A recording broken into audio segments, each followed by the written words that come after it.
Hello ladies and gentlemen, and welcome to the recap of the Austrian Championship round number 7, which I just finished, and I managed to win my game again, which I'm very happy about. I played against Lukas Brenneis, who is rated with 22, 23, but he's having a great event, performing way above his ELO rating, I think around 25-40 before this round. So starting into the game, I knew that it's not going to be easy for sure, and yeah, it's always important not to underestimate your opponents, even though if they're rated below your elo.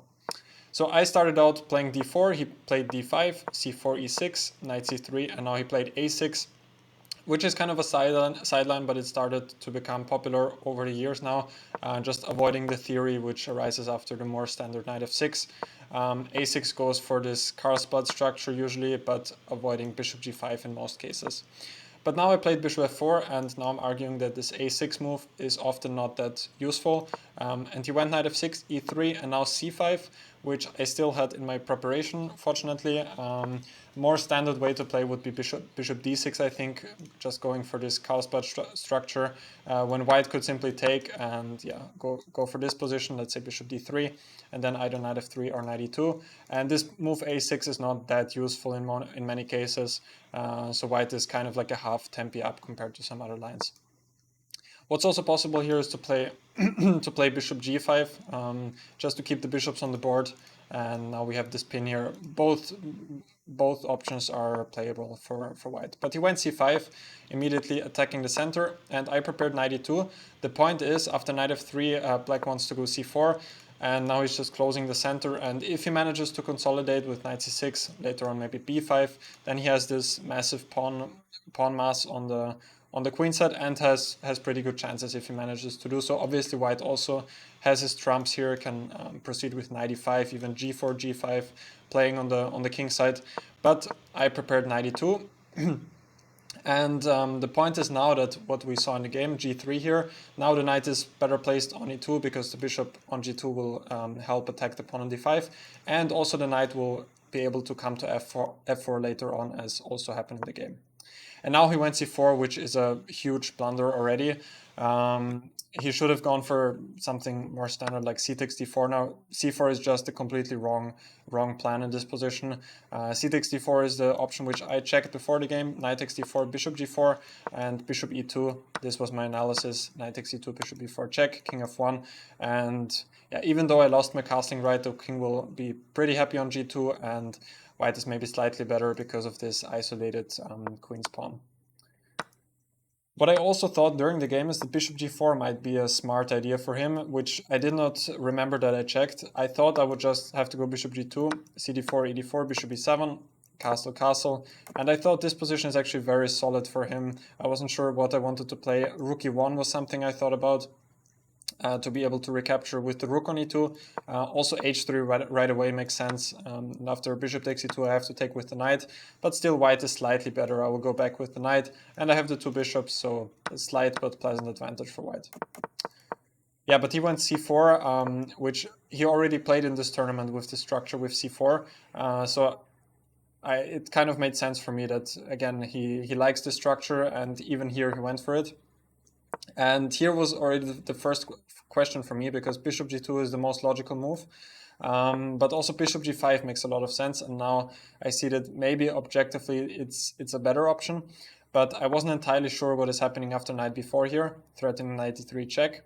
Now knight f4, also bishop g2 I thought about, but here I wasn't sure about knight d3 check, king f1, and knight takes f2.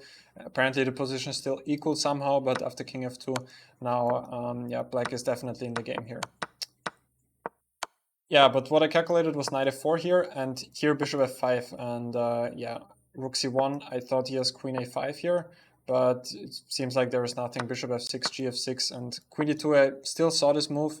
Yeah, it seems like white is just basically winning here. His pawn structure is just horrible, and he doesn't have any more threats here, so this probably would have been a better way to proceed, but bishop g2 was still a good move.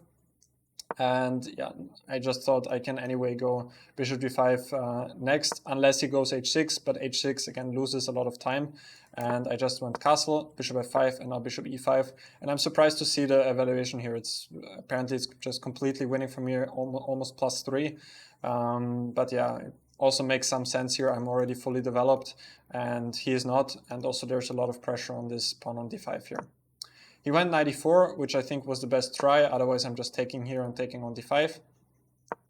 And now knight f4, again, pretty good move here. What he originally intended maybe was knight c3, bc3. This was the game. And maybe he thought that f6 would trap the bishop, but I have queen h5 check.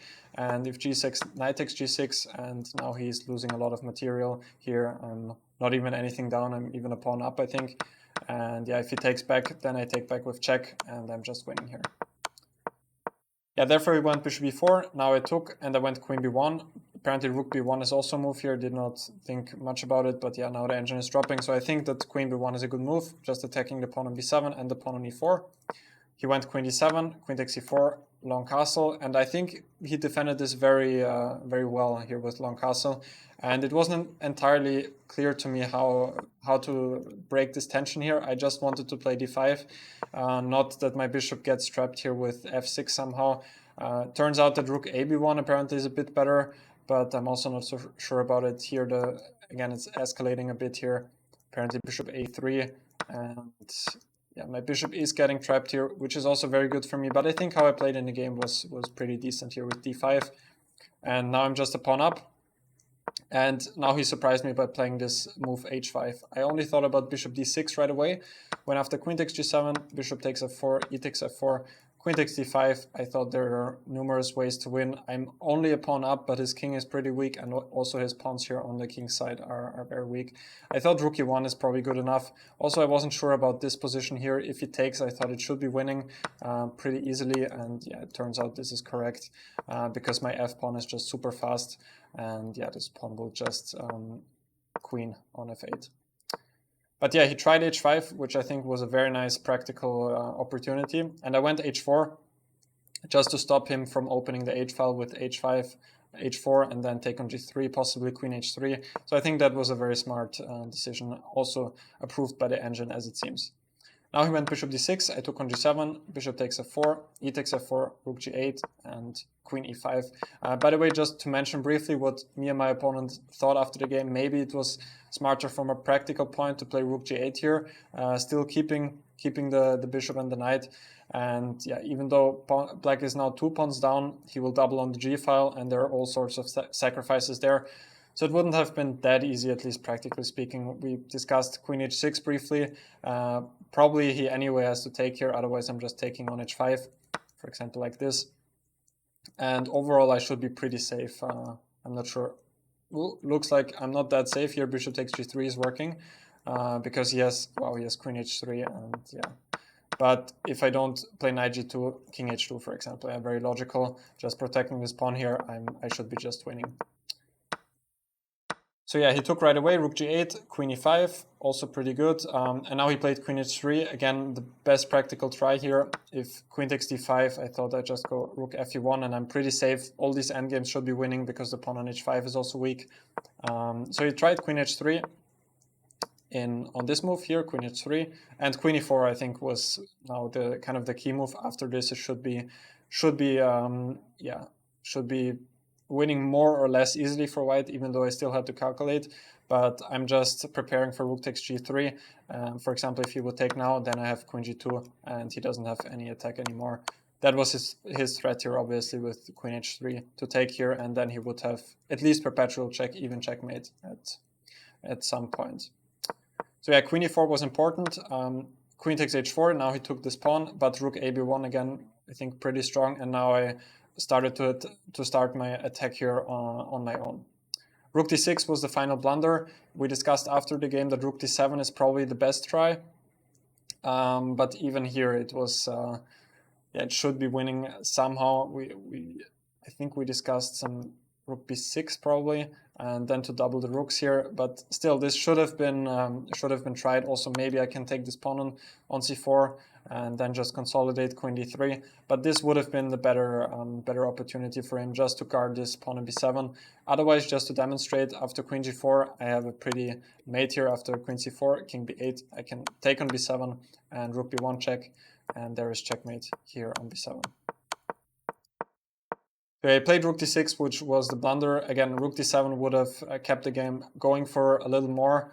Still not entirely easy for me here, because my king is also quite weak. And if he manages to push queen g4 and h4, all of a sudden my king side opens up. So I would have still had to be pretty careful here. Rook d6, and now I had a forcing win here, queen f5 check, and what he blundered, I think, was that after king b8, I have rook takes b7, and now I'm winning this crucial attacker here on g8, and yeah, the game is just over. He tried king d8, but I can still take on b7 after some careful calculation, because after rook takes g3 check, here it turns out that he doesn't have any perpetual check or any mating attacks, because after king g2, rook g6, king f3, my king is just going to safety here. He tried queen g3 check. If rook g3 check, I had king e4. Even though the king is in the center now, there are no more checks. Rook e3 only, but I can simply take it. And queen e7 is protected by the rook. So he tried queen g3 check, but now king e2. And after queen g2 check, rook f2, he resigned, because again, he doesn't have any more checks. Everything is protected. So yeah, here the game is over. Overall, pretty happy with my performance today. I think the preparation went pretty well here with this idea with knight e2. Pretty instructive also to prepare for the c4 push, and then the knight is very well placed on e2, because it can help attack this pawn on d5 with knight f4. So yeah, thank you for watching. In the meanwhile, you can follow me on my socials as usual, Instagram, on Twitter, check out my website, felixproberger.com. And until then, thank you for watching, and see you next time.